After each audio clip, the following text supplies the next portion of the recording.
Hello everyone, welcome to the live session. तो आज हम देखेंगे एनसीईआरटी हिस्ट्री क्लास 12, जिसमें कि हम पार्ट 2 के बुक का थीम 9 जो था उसका हाफ कंप्लीट किए थे। आज उसी के बाद से हम शुरू करेंगे। तो ये हम यहाँ से शुरू करने वाले हैं, द इम्पेरियल हाउस होल्ड। तो शुरू करते हैं। The term harem is frequently used to refer to the domestic world of Mughals. It originates in the Persian word harem, meaning a sacred place. The Mughal household consisted of the emperor's wives and concubines, his near and distant relatives, mothers, step and foster mothers, sisters, daughters, daughter-in-laws, aunts, children, etc., and female servants and slaves. Polygamy was practiced widely in the Indian subcontinent, especially among this ruling group. Both for the Rajput clans as well as the Mughal, marriage was a way of cementing political relationships and forging alliances. The gift of a territory was often accompanied by the gift of a daughter in marriage. This ensured a continuing hierarchical relationship between ruling groups. It was through the link of marriage and the relationships that developed as a result that the Mughals were able to form a vast kinship network that linked them to important groups and helped to hold a vast empire together. In the Mughal household, a distinction was maintained between wives who came from royal families, begums, and other wives, aghas, who were not of noble birth. The begums married after receiving huge amount of cash and valuables as mahar naturally received a higher status and greater attention from their husbands than did aghas. The concubines, aghaja or the lesser agha, occupied the lowest position in the hierarchy of the female intimately related to loyalty. They all received monthly allowances in cash supplemented with gifts according to their status. The lineage-based family structure was not entirely static. The Agha and the Aghaja could rise to the position of a Begum depending on the husband's will, and provided that he did not already have four wives. Love and motherhood played important roles in elevating such women to the status of legally wedded wives. Apart from wives, numerous male and female slaves populated the Mughal household. The tasks they performed varied from the most mundane to those requiring skill, tact, and intelligence. Slave Enus Khwaja Sara moved between the external and internal life of the household as guard servants and also as agents for women dabbling in commerce.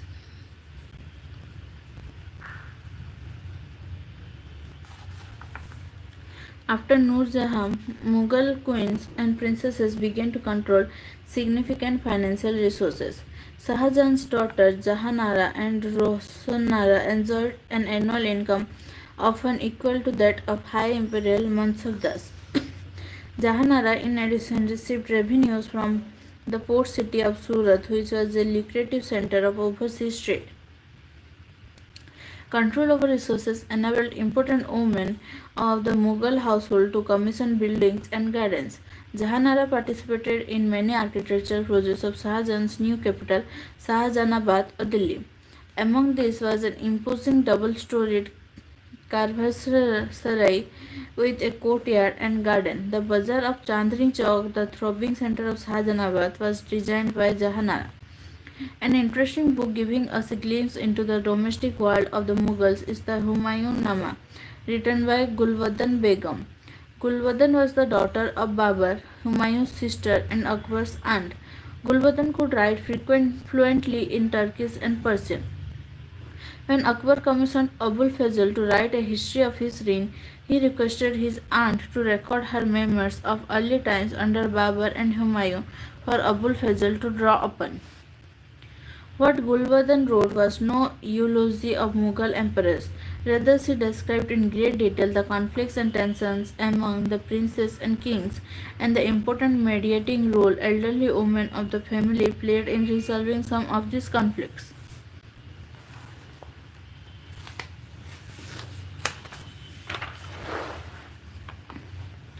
The imperial officials.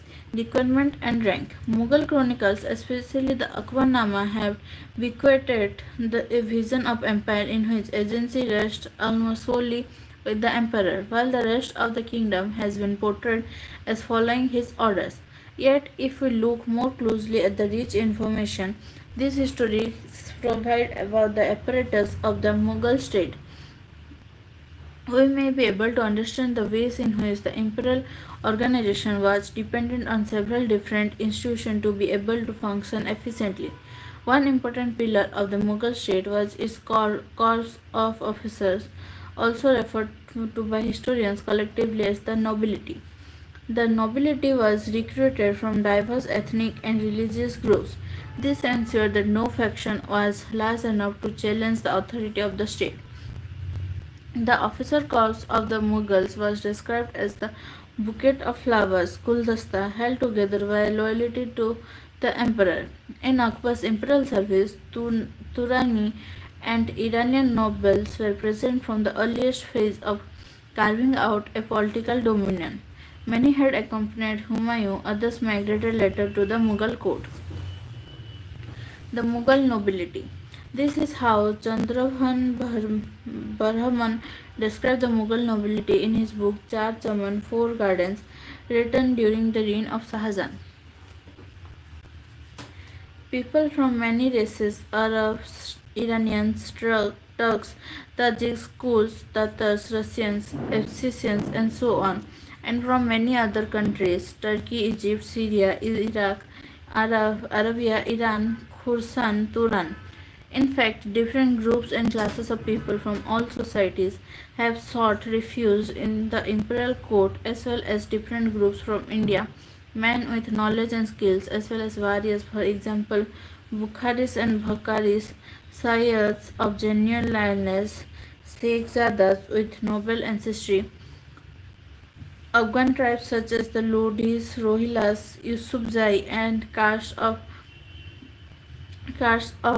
Rajputs who were to be addressed as Rana, Raja, Rao, and Rayan, that means Rathod, Sisodia, Kachwaha, Hada, Gaur, Chauhan, Panwar, Bahaduria, Solanki, Bundela, Shekhawat, and all other Indian tribes such as Khakkar, Khokar, Baluchi, and others who wielded the sword and mansabs from 100 to 7,000 jat.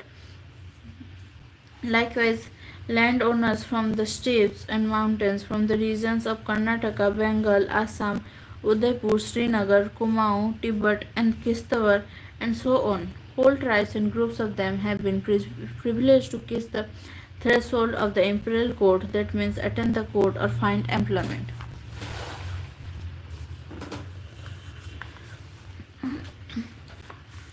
Two ruling groups of Indian origin entered the imperial service from 1560 onwards, the Rajputs and the Indian Muslims Sheikhazadas. The first to join was the Rajput chief Raja Bharmal Kachwaha of Amber, to whose daughter Akbar got married. Members of Hindu caste inclined towards education and accountancy were also promoted, a famous example being Akbar's finance minister Raja Todarmal, who belonged to the Khatri caste. Iranians gained high offices under Jahangir, whose politically influential queen Nur Jahan was an Iranian. Aurangzeb appointed Rajputs to high position, and under him the Marathas accounted for a sizable number within the body of officers. All holders of government offices held ranks, mansabs, comprising two numerical designations: Jat, which was an indicator of position in the imperial hierarchy and the salary of the official or mansabdar, and Savar, which indicated the number of horsemen he was required to maintain in service. In the 17th century, mansabdar of 1000 jat or above ranked as nobles, umara, which is the plural of amir. The nobles participated in military campaigns with their armies and also served as officers of the empire in the provinces. Each military commander recruited, equipped, and trained the main striking arm of the Mughal army, the cavalry. The troopers maintained superior horses branded on the flank by the imperial mark Dug, The emperor personally reviewed changes in rank, titles, and official postings for all except the lowest ranked officers. Akbar, who designed the Mansab system, also established spiritual relationship with a select band of his nobility by treating them as his disciple murid.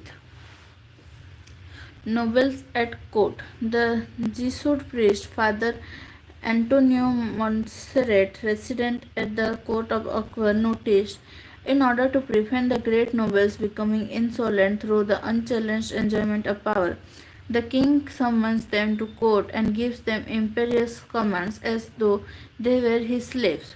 The obedience to these commands ill suits their exalted rank and dignity. For members of the nobility, imperial service was a way of acquiring power, wealth, and the highest possible reputation. A person wishing to join the service petitioned through a noble who presented a tasvi to the emperor. If the applicant was found suitable, a mansab was granted to him.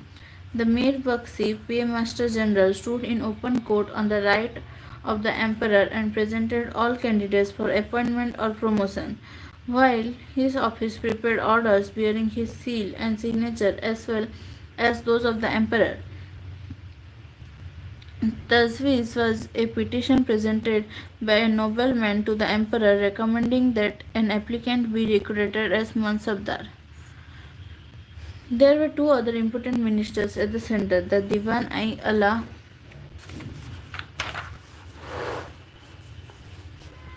Finance Minister and Sadr as-Sudar Minister of Grants or Madad-i-Mas and in charge of appointing local judges or qazis.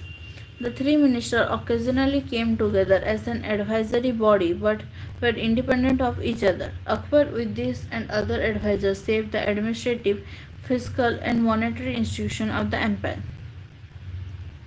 Nobles stationed at the court, Tainat-i-Rakab, were a reserve force to be deputed to a province or military campaign. They were duty bound to appear twice daily, morning and evening, to express submission to the emperor in the public audience hall. They shared the responsibility for guarding the emperor and his household round the clock. Information and empire. The keeping of exact and detailed records was a major concern of the Mughal administration. The Mir Bakshi supervised the corps of court writers, Wakia Navis, who recorded all applications and documents presented to the court and all imperial orders, Farman. In addition, agents, wakil of nobles, and regional rulers recorded the entire proceedings of the court under the heading News from the Exalted Court, Akbarat-i-Darbar-e-Mullah, with the date and time of the court session, Pahar. The Akbarat contained all kinds of information such as attendance at the court, grant of offices and titles, diplomatic missions, presents received, or the inquiries made by the emperor about the health of an officer. This information is valuable for writing the history of the public and private lives of kings and nobles. News reports and important official documents travelled across the length and breadth of the regions under Mughal rule by imperial post. Round-the-clock relays of foot runners, Qasid or Pathmar, carried papers rolled up in bamboo containers. The emperor received reports from even distant provincial capitals within a few days. Agents of nobles posted outside the capital and Rajput princes and tributary rulers all assiduously copied these announcements and sent their contents by messenger back to their masters. The empire was connected by a surprisingly rapid information loop for public news. Beyond the center, provincial administration. The division of functions established at the center was replicated in the provinces subas, where the minister had their corresponding subordinates Diwan, Bakshi, and Sadr. The head of the provincial administration was the governor Subedar, who reported directly to the emperor. The sarkaras into which each suba was divided often overlapped with the jurisdiction of Faujdars or commandants who were deployed with contingents of heavy cavalry and musketeers in districts. The local administration was looked after at the level of the Parangana or sub-district by three semi-hereditary officers: the Konango, keeper of revenue records; the Chaudhuri, in charge of revenue collections; and the Qazi. Each department of administration maintained a large support staff of clerks, accountants, auditors, messengers, and other functionaries who were technically qualified officials functioning in accordance with standardized rules and procedures and generating copious written orders and records. Persian was made the language of the administration throughout, but local languages were used for village accounts. The Mughal chroniclers usually portrayed the emperor and his court as controlling the entire administrative apparatus down to the village level. Yet, as you have seen, this could hardly have been a process free of tension. The relationship between local landed magnates, the jamindars, and the representatives of the Mughal emperor was sometimes marked by conflicts over authority and a share of resources. The jamindars often succeeded in mobilizing peasant support against the state.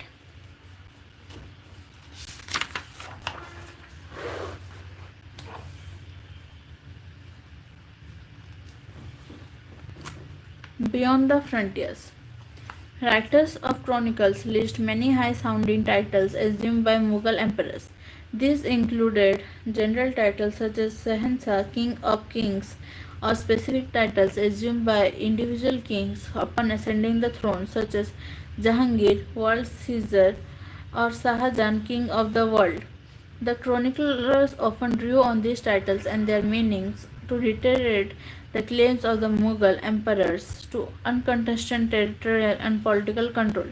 Yet the same contemporary histories provide accounts of diplomatic relationships and conflicts with neighboring political powers. This reflects some tension and political rivalry arising from competitive regional interest. The Safavids and Kandahar. The political and diplomatic relation between the Mughal kings and the neighboring countries of the Iran and Turan hinged on the control of the frontier defined by the Hindu Kush mountains that separated Afghanistan from the regions of Iran and Central Asia. All conquerors who sought to make their way into the Indian subcontinent had to cross the Hindu Kush to have access to North India. A constant aim of Mughal policy was to ward off this potential danger by controlling strategic outposts, notably Kabul and Kandahar. Kandahar was a bone of contention between the Safavids and the Mughals. The fortress town had initially been in the possession of Humayun, reconquered in 1595 by Akbar. While the Safavid court retained diplomatic relations with the Mughals, it continued to stake claims to Kandahar. In 1613, Jahangir sent a diplomatic envoy to the court of Shah Abbas to plead the Mughal case for retaining Kandahar, but the mission failed. In the winter of 1622, a Persian army besieged Kandahar. The ill-prepared Mughal garrison was defeated and had to surrender the fortress and the city to the Safavids. The Ottomans, pilgrimage and trade. The relationship between the Mughals and the Ottomans was marked by the concern to ensure free movement for merchants and pilgrims in the territories under Ottoman control. This was especially true for the Hijaz, that part of Ottoman Arabia where the important pilgrim centers of Mecca and Medina were located. The Mughal emperor usually combined religion and commerce by exporting valuable merchandise to Aden and Mocha, both Red Sea ports, and distributing the proceeds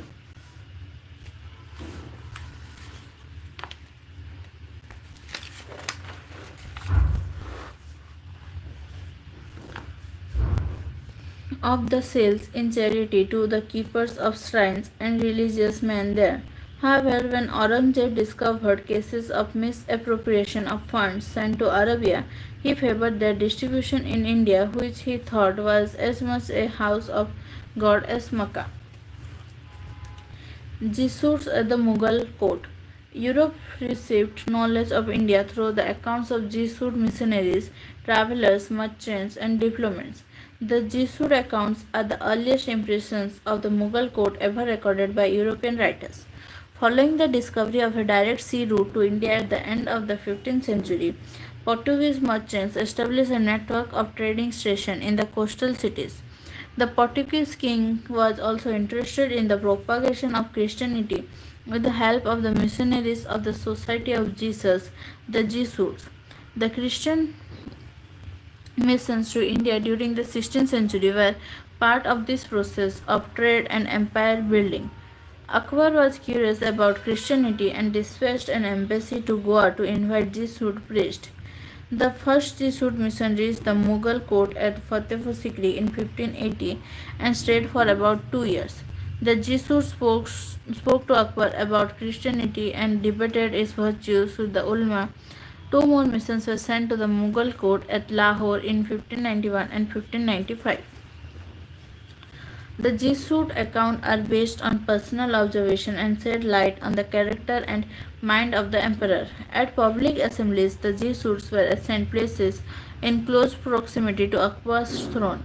They accompanied him on his campaigns, tutored his children, and were often companions of his leisure hours. The Jesuit accounts corroborate the information given in Persian chronicles about state officials and the general condition of life in Mughal times. The accessible emperor. In the account of his experiences, Montserrat, who was a member of the first Jesuit mission, says, "It is hard to exaggerate how accessible he, Akbar, makes himself to all who is audience of him. For he creates an opportunity almost every day for any of the common people or of the nobles to see him and converse with him, and he endeavors to show himself pleasant spoken and affable rather than severe towards all who come to speak with him.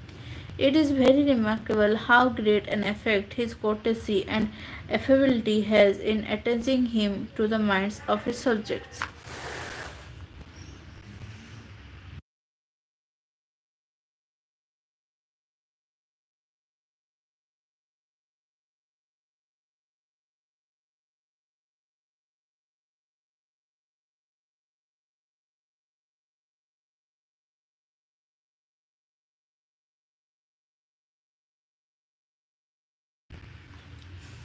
Questioning formal religion. The high respect shown by Akbar towards the members of the Jesuit mission impressed them deeply. They interpreted the emperor's open interest in doctrines of Christianity as a sign of his acceptance to their faith. This can be understood in the light of the prevailing climate of religious intolerance in Western Europe. Montserrat remarked that the king cared little that in allowing everyone to follow his religion, he was in reality violating all. Akbar's quest for religious knowledge led to interfaith debates in the Ibadat Khana at Fatehpur Sikri between learned Muslims, Hindus, Jainas, Parsis, and Christians. Akbar's religious views matured as he acquired scholars of different religions and sects and gathered knowledge about their doctrines. Increasingly, he moved away from the orthodox Islamic ways of understanding religions towards a self conceived eclectic form of divine worship focused on light and the sun. We have seen that Akbar and Abul Fazl created a philosophy of light and used it to shape the image of the king and ideology of the state. In this, a divinely inspired individual has supreme sovereignty over his people and complete control over his enemies. Home in the Haram.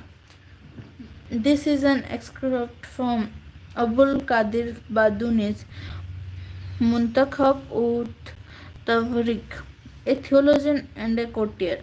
Baduni was critical of his employer's policy and did not wish to make the contents of his book public. From early youth, in compliment to his wives, the daughters of Rajas of Hind, His Majesty had been performing home in the haram, which is a ceremony derived from fire worship Atisvarasiti. But on the new year of the 25th regnal year 1578, he prostrated publicly before the sun and the fire. In the evening, the whole court had to rise up respectfully when the lamps and candles were lighted.